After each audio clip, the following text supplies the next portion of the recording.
Kibaji Martin. Yes. I think Nikoro discussion Marwagi, Eli, Ginduku, we are now getting somewhere. Ketchkrocha agree on Gikmowacho. One thing, Nduku, he blamed something called leadership, not the country. What you run political scientists. According to political science, leadership and reflection mar the community. En chal kiyo, telo mo yiero, ginte machal kodwa. Miriambo, mawayan nyalo enda pu jatelo maja Miriambo, en nikech Jokenya riambo. The voter is a liar, Sharon. Jakura ongeyo, na maber. To Jakura prefer to go to intentionally. Ninga monge ninga dok nyal deliver, but omi nikech en bende mtika budo no pondi.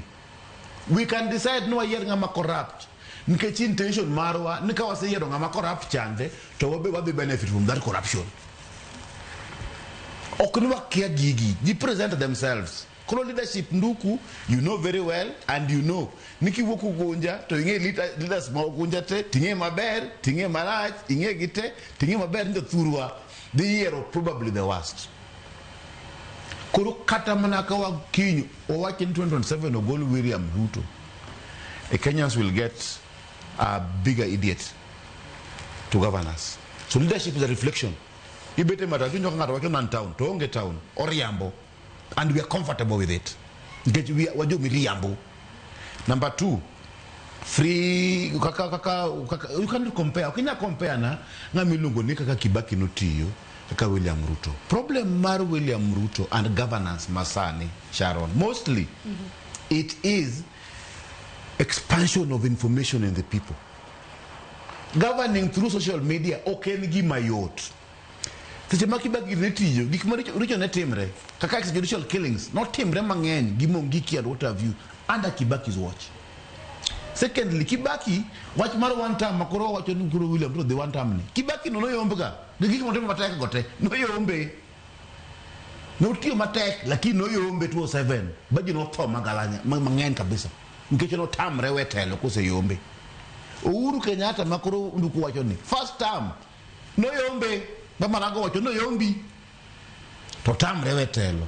Emma William Benyo wacho ni bwana okabi miyo telo ngat ma onge agenda. Get me right. So wawe kiko wondre gik matimre are the same things we repeat in a circle. Eme wacho ni Nduku the piecemeal things kaka kazi kwa mtanigo. To Kenya wacho ni jo makazi kwa mtanigo ne matinga runge kande. Man, no, is not okay. Awacho ni nise ma government bro caution the youth. Mabro kelo kazi kwa mtendo kata elibono ekacha. Ninga man kod sileng alfachiel gudhiambo e kazi kwa mtani okubidhie ng'anyo. Nikech seche moko ng'anyo chulo ji 500. To kazi kwa mtani chulo ji sileng alfachiel. Okanga no wek alfachiel no dhie 500 chande. Angisi nisa ma economy mar piny o the piny. To ng'ama hinyre kabisa en ng'ama kijana. Korobro kao pesa mora. Keche mato gigi. Kada yithindo manyiri moko dhi kanyo, lakini semgo kino kako inange yithindo gochung. Nikech they don't have employment. And I've told you, these people, gin joma qualified. Koro, wange the bigger picture. To bigger picture enni, wange kaka wanyalo cushion. To bene kaka wa cushion gigi.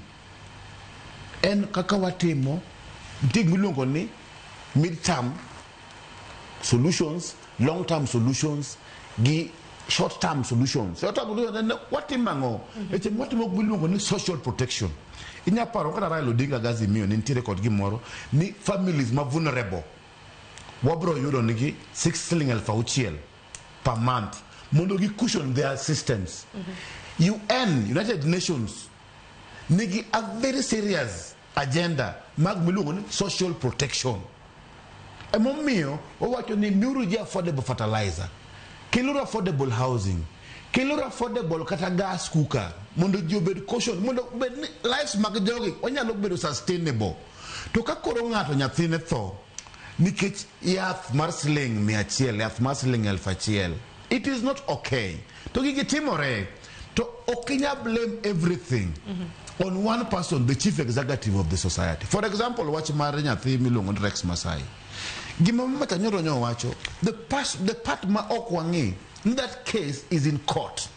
So gik mama ni wachogi, they are true, nyalo bet kaka no chimo kongo chande, but obe onge tools. Onge tools mro verify gimojo. The truth of the matter bullet koronge.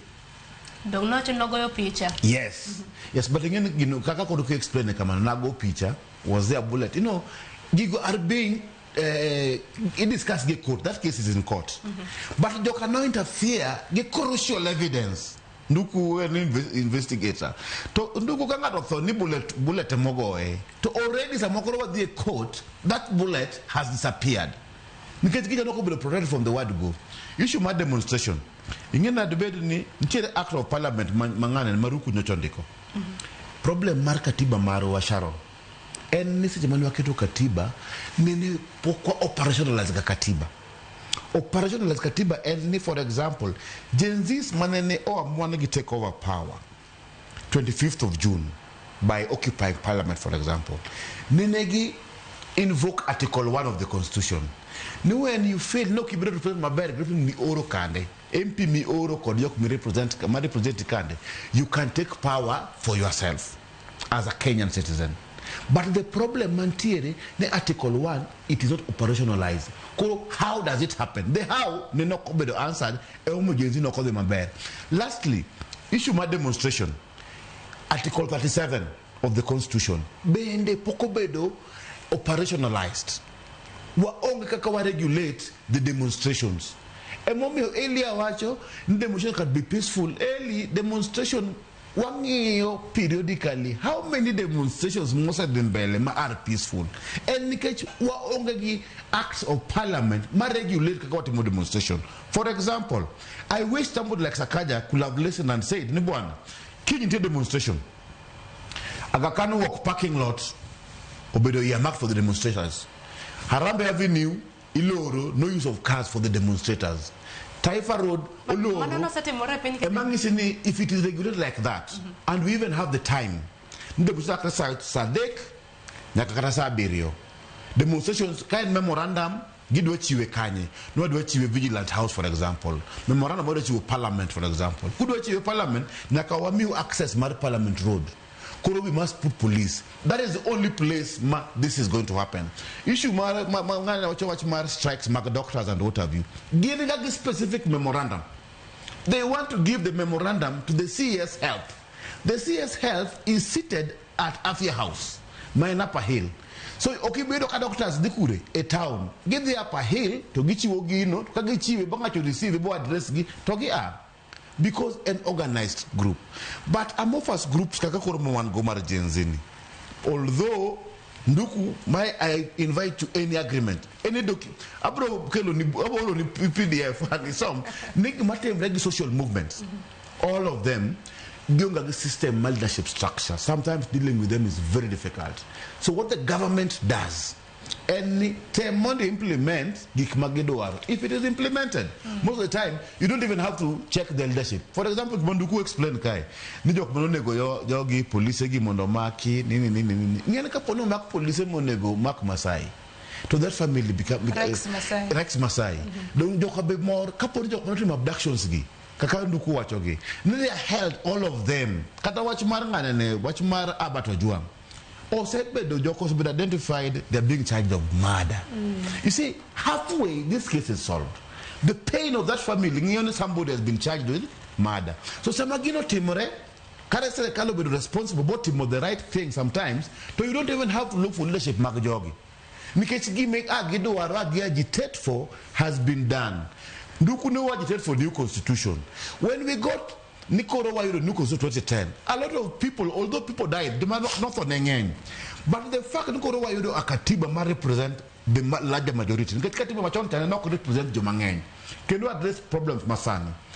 Issue mark governing through social media, Tokyo, everywhere. And again, issue my youth unemployment. It is not a Kenyan problem. It is a global problem. It's a problem in America. It's a problem in South Africa. It's a problem in Europe.